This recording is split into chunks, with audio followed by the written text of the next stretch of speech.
வணக்கம். இது தமிழ் குரலின் சிறப்பு நேர்காணலில் ரக்கினமோடு இணைந்திருக்கிறவர் ஃபர்ஸ்ட் லைட் மீடியாவின் முதன்மை ஆசிரியர் மூத்த பத்திரிகையாளர் ஐயா திருமிகு உமாபதி அவர்கள். சார் வணக்கம் சார். வணக்கம் வணக்கம் வணக்கம். நம்முடைய நிதியமைச்சர் அவர்கள் அவங்கள நம்முடைய வேந்தர் ஒரு நிகழ்ச்சிக்கெல்லாம் கூப்பிட்டுட்டு பேசியிருக்காங்க, உரையாற்றிருக்காங்க. ஆற்றின பிறகு அவரை போய் வரிசையாக நிதியமைச்சர் நிர்மலா சீதாராமனை சந்திச்சிருக்காங்க. செங்கோட்டையை நான் போயிட்டு வந்தேன்னு ஒத்துக்கிறாரு. கேட்டால் ஜிஎஸ்டி சம்மந்தமாக பேச போனேன் அப்படின்னு சொல்லியிருக்காரு. எப்படி பார்க்க வேண்டியிருக்கு? இல்லை, அதாவது என்னென்னா, அதை நம்ம சொன்னது தான், அதுதான் நடக்க போகுது. அதுக்கான வேலைகள் தான் நடந்துகிட்டு இருக்கு. அதோட அடுத்தடுத்த கட்டம் தான். அதை ஓப்பனாக சொல்ல மாட்டாங்கல்ல. ஏன்னா அவர் தான் பொதுச் செயலாளராக போகிறார், இல்லை அது இல்லைன்னா ஒருங்கிணைப்பாளராக போகிறாரு, இல்லைன்னா இணை ஒருங்கிணைப்பாளராக போகிறார் செங்கோட்டையன். அவர் கையில் தான் கட்சி வரப்போகுது. அதிமுகவுடைய முதல்வர் வேட்பாளரும் செங்கோட்டையன் தான். இதுக்கான வேலையெல்லாம் முடிஞ்சிருச்சு. இனி என்னென்னா, எலெக்ஷன் கமிஷனில் கூப்பிட்டு சொல்லிட்டாங்கன்னா அடுத்த ப்ராசஸை ஆரம்பிச்சிருவாங்க. ஸோ அது நடந்துக்கிட்டு இருக்குது. நீங்கள் அதை பார்த்தீங்கனாலே தெரியும். எடப்பாடி அவரை பதிச்சிருக்கவே மாட்டார். எடப்பாடி கட்சியோட பொதுச் செயலாளர். ஆனால் செங்கோட்டையன் ஒரு இடத்துல கூட அவருக்கு மரியாதையும் கொடுத்துருக்க மாட்டார். அவர் சொல்கிறபடி கேட்டிருக்கவும் மாட்டார். இவர் எங்கே போகிறாருன்றது அவர்கிட்ட சொல்லியிருக்கவும் மாட்டார். சம்மந்தம் இல்லாமல் இவர் எதுக்கு டெல்லி போகிறாரு? ஒன்று எதிர்கட்சி தலைவராக இருக்கணும், இல்லை ஏதோ கொறடாவானாலும் இருக்கணும், இல்லை சட்டமன்ற குழுக்கு தலைவரானா எதுவும் டெல்லி பிரதிநிதி ஏதோ ஒன்று இருந்தால் போய் பார்த்தாருன்னா பரவாயில்ல. இவராக தனிப்பட்ட முறையில் ஒருத்தரும் போய் பார்த்தாங்க அப்படின்னா கட்சி நாசமாக போயிடுமா இல்லையா? அப்போ தெரியுதா அப்போ யார் வரப்போகிறான்னு, அடுத்து வரப்போகிறது யார், எதற்காக அவர்கள் அப்பாயின்மெண்ட் கொடுக்குறாங்கன்றதை இதை வச்சு நீங்கள் தெரிஞ்சுக்கலாம். அதுக்கு இப்போ நிர்மலா சீதாராமன் எதுக்குன்னா, தமிழ் தெரியும்ன்றனால. செங்கோட்டையனுக்கு இங்கிலீஷ் தெரியாது, ஹிந்தி தெரியாது, குஜராத்தி தெரியாது, மராத்தி தெரியாது, கொங்கணி தெரியாது, எதுவுமே தெரியாது. இல்லை, கொங்கு மண்டல பாஷை தமிழ் தான் தெரியுமே தவிர கொங்கணி தெரியாது. அதனால என்ன பண்ணுறாங்கன்னா, நிர்மலா சீதாராமனுக்கு தமிழ் பேச தெரியும், எழுத படிக்க தெரியுமான்னு தெரியல. ஸோ அப்படி இருக்கும்போது அம்மையார்கிட்ட சொல்லிவிட்டு என்ன தகவலை சொல்லணுமோ அதை சொல்லியிருப்பார். இவர் போய் கேட்டு வந்திருப்பார். அதே மாதிரி தம்பி சீமானையும் கூப்பிட்டு பேசிடுங்க அப்படின்னு சொல்லியிருப்பாருங்க.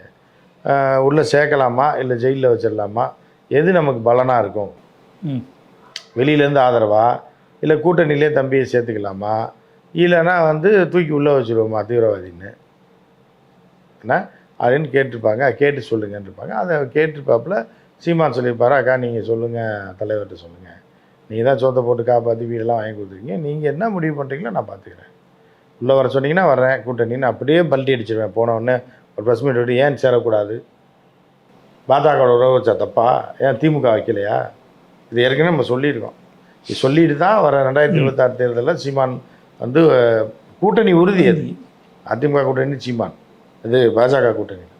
அதை எப்படி இப்போ வெள்ளையடிக்க, இந்த வெள்ளையடிக்கணும்னு பார்ப்பாங்க.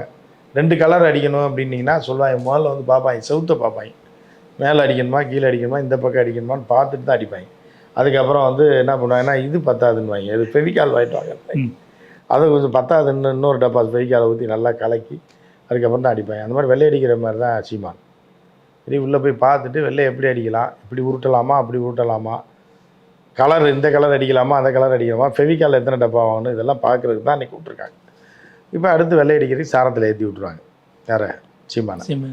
பாட்டு வெள்ளை அடிச்சுட்டே தம்பி, நீ வாய்க்கு வந்து பேச போகிற, உன்னை யார் கேட்க போகிறாங்க, பிரபாகரன்வா, கடைசியில் பிரபாகரனே ஒரு நாளைக்கு தூக்கி போடுவேன், போடு உருட்டுற மாதிரி உருட்டிட்டு போயிரு அப்படின்னு சொல்லி கூப்பிட்டு பேமெண்ட் பேசியிருப்பாங்க. உள்ளே வந்தால் எவ்வளோ, வெளியிலேருந்து ஆதரிச்சா எவ்வளவு, இல்லை நட்ட நடுவில் நின்னா எவ்வளவு, தனியாக சுயேட்சையாக நின்னா எவ்வளவு அப்படின்றத பேசியிருப்பாங்க. இல்லை, இப்போ செங்கோட்டையன் இன்னொரு தேதி சொல்கிறார், அமித்ஷாவை ஏன் சந்திக்கக்கூடாது, அதுவும் குறிப்பாக எங்கள் கட்சியினுடைய நலனுக்காக நான் போய் சந்திக்கிறேன்னா ஒரு மூத்த தலைவராக எனக்கு உரிமை இல்லையா அப்படின்னு. ஆமாம், அது உண்மை தானே. கட்சி நலனுக்காக தான் அதான் நம்ம சொல்லிகிட்டு இருக்கோம்ல. அவர் தான் பொதுச் செயலாளர் ஆக போகிறாரு. அப்புறம் இப்போ நீங்களே இப்போ போகிறீங்க அப்படின்னா, ஒரு புது தொழில் ஆரம்பிக்க போகிறீங்க, இல்லை புதுசாக ஏதாவது பண்ண போகிறீங்கன்னா அதுக்கு போய் ஜாமான் செட்டெலாம் வாங்குவீங்க, போய் பார்ப்பீங்க, ஆளை பார்ப்பீங்க. விசேஷம் வச்சுருக்கோம், ஒரு 10 நாளில் ஒரு ப்ரோக்ராம் வச்சுருக்கோம்னா கூட யார் யாரை கூப்பிடணும், கேமராமேன் சொல்லணும், அதுக்கு சொல்லணும், பேக்ட்ராப் சொல்லணும், அங்கே அட்வான்ஸ் கொடுக்கணும், இதுக்கெலாம் போவீங்கல்ல. இப்போ கட்சி நலனுக்கு தானே போகிறீங்க. இல்லை, இப்போ அண்ணாமலை போயிருந்தால் புரியுது, அவர் தேசிய தலைவர், இவர் மாநில தலைவர், போய் நம்ம கட்சியை வளர்க்குறத பேசுகிறாருன்னு. இவங்க கட்சிக்கு அவர் தானே தலைவர். அந்த நிலையை ஏற்றதுக்கு அப்புறம் அவர் தானே, அவர்கிட்ட கேட்காம செய்ய முடியாது. அமித்ஷா திமுகங்கிற நிலைமையில் தான் இருக்கா. ஆமாம், அமித்ஷா திமுக தான், அமித்ஷா திமுக தான். அது அதை கேட்காம செய்ய முடியாதுல்ல. அதனால் அவங்க ஓனரை பார்த்து பேசி போயிருக்காரு. ஏன்னா எடப்பாடி கொந்தளிக்கிறார், நீங்கள் நிர்மலா சீதாராமன் செங்கோட்டையன் பார்த்துருக்காரு அப்படின்னு கேட்கும்போது இதுதான் முக்கியமான விஷயமா, இதையே கட்சியை பிடிங்கிட்டு போகும்போது பதவியை நாடி போகும்போது ஆழத்துக்கு வெளியே கடாச போகிறாங்க. அப்புறம் இது இல்லாமல் வேற என்ன முக்கியம்? நீங்கள் இது குறித்தெல்லாம் என்கிட்ட கேட்காதீங்க, இதுதான் உங்களுக்கு அவ்வளோ முக்கியமா, நீங்கள் பேசுறதுக்கு ஒன்றும் இல்லைன்னு இதெல்லாம் கேட்டு. அதுதான் அந்த அளவுக்கு பயம் அச்சம். ஏன் டெல்லிக்கு ஏன் போனாருன்னு சொல்ல வேண்டியதானே? ஏன் அவர் மேல் நடவடிக்கை எடுக்கலைன்னு சொல்ல வேண்டியதானே? புரியுதா உங்களுக்கு? அது சொல்லுங்க பார்ப்போம். அதோட தூக்கி வெளியே அடிச்சிடாங்க. பயத்து பீதியில் இருக்காப்புல என்னைக்கு வரைக்கும் நம்ம பொதுச்செயலாளர்ன்றது தெரியாமங்க. கூட இருக்க ஆட்களும் ஒரு அச்சத்தில் இருக்காங்க. சரி ட்ராவல் பண்ணோம், கடைசியில் மாறினோடனே போய் காலில் விழுந்துக்குவோம்னு சொல்லி பேசாமல் இருக்காங்க. இல்லை இன்னைக்கு சபாநாயகராக அது திமுக ஏமான்னு நம்ம பார்க்கணும். அதிமுகவை மொத்தமாக கொண்டோட வெளியேற்ற சொல்லிட்டாரு அவைக்காவலர்களை விட்டு. அவங்க செங்கோட்டையனை விட்டுட்டு மீதி எல்லாத்தையும் வெளியேற்றிட்டாங்க. செங்கோட்டையன் எந்திரிச்சு போகாம பொதுச்செயலாளர் அவங்களுக்கு தான் தெரியும் மறைமுகமா உண்மையான பொதுச்செயலாளர் யாருன்னு. அவை காவலர்களுக்கும் திமுகவுக்கும் தெரியும்ல அடுத்து வரப்போகிறது யாருன்னு. அதனால் அந்த பொதுச்செயலாளருக்குன்னு ஒரு மரியாதை கொடுக்கணும்ல, அதுக்காக அப்படி வச்சுருக்கேன். அவர் எந்திரிச்சு போகாமல் அவர் உள்ளே இருந்து உரையாற்றுறாரு. அதிமுக வெளிநடப்பு வெளியேற்றப்பட்டார்கள், இவர் கவன ஈர்ப்பு தீர்மானம் ஏதோ ஒன்று கொண்டு வந்துட்டு அதில் அவர் உரையாற்றிட்டு அதுக்கப்புறம் அவர். அதனால் திமுகவுக்கு தெரியும் யார் பொதுச்செயலாளர் வரப்போகிறாங்கன்னா, அதனால சரி அவர் விட்டு தொட்டுறாங்கப்பா வேணாம் இருக்குன்ட்டு சொல்லி வேற ஆளை சொல்லியிருப்பாங்க.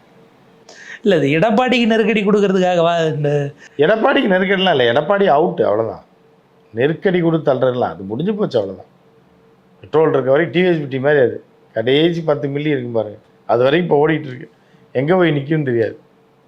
அதனால மாதிரி தான் எடப்பாடியாக இருக்கா. எடப்பாடி அவுட் அவ்வளோதான் முடிஞ்சு போச்சு. இல்லை இப்போ செங்கோட்டையன் அவர்கள்ட்ட கேட்குறாங்க, இப்போ நீங்கள் போயிட்டு வந்திருக்கீங்க, இது கூட்டணிக்கான தொடக்கமாக பார்க்க வேண்டியிருக்கா, உங்கள் கட்சி தொடர்பாக பேச போகிறீங்கன்னா அதை எங்கள் கட்சியின் பொதுச் செயலாளர் முடிவெடுப்பார்னு ஒரு பதில் சொல்கிறார். யார் பொதுச் செயலாளர்னு சொல்லியிருக்க மாட்டாரு. அது அங்கே தான் சூச்சமா, ஏன்னா அவர் தான் பொதுச் செயலாளர்.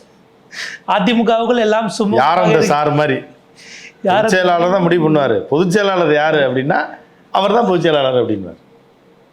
சொல்லிவிட்டு அவர் தான் உற்சாகமாக இது பண்ண சர்டிஃபிகேட் கொடுத்த மாதிரி தான் அவர் தான் ஒருங்கிணைப்பாளராக போகிறாரு. இன்னொரு ஒருங்கிணைப்பாளர் துணை ஒருங்கிணைப்பாளர் தான் ஓபிஎஸ். அவர் வீட்டில் ரெஸ்ட்டில் இருக்கார். எல்லாம் செஞ்சு முடிச்சிட்டார். செஞ்சு முடிச்சுட்டு உட்காந்துருக்காரு. இன்னும் ஆர்டர் மேலேருந்து வரணும்.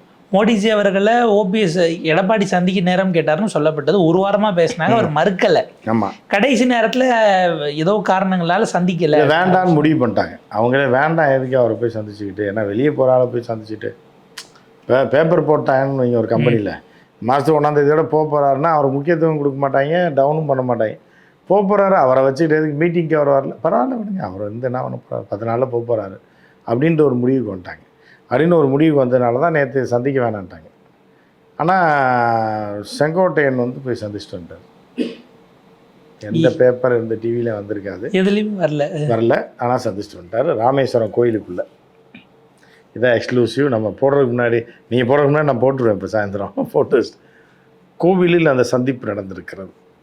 அந்த சந்திப்பு முடிச்சு அதை டைவெர்ட் பண்ணுறதுக்காக தான் அங்கேருந்து கிளம்பி ரோடு தெரியாமல் போயிட்டார். என்கிட்ட அந்த பக்கமாக மதுரை பக்கம் வந்தால் இப்போ ப்ரெஸ்ஸு பிடிச்சிடுவாங்க அப்படின்ட்டு வேறு பக்கமாக வண்டியை விடுன்னு சொல்லியிருக்காரு. வேறு பக்கம் விட்டால் நேராக அது திருநெல்வேலியை நோக்கி போயிருக்கு.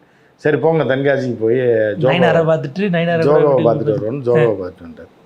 ஜோகோ வேம்பு, ஸ்ரீதர் வேம்பு போய் பார்த்து 2 அடுத்தடுத்த தலைவர்கள். ஆமாம், அங்கே வேம்பு ஆனந்த நயசாமி. ஆமாம், போய் சந்திச்சிட்டாரு. அங்கே பிரதமரையும் சந்திச்சிட்டாரு. ஸோ இப்போ அவர் கரெக்டாக இருக்கார். இன்னும் அவருக்கு வந்து ஆர்டர் மட்டும் வரல. இல்லை அப்போ என்ன புரிதல் நமக்கு இருக்குன்னா, அண்ணாமலை நகர்த்தியதற்கு எடப்பாடி காரணம் இல்லைன்னு. இல்லை, எடப்பாடிலாம் காரணம் கிடையாது. எடப்பாடி என்ன பண்ணிவிட்டாருன்னா, பாருங்க நம்ம தலைவர் அசிங்கமாக பேசிட்டான்னு சொல்லி பேரை கெடுத்து விட்டு.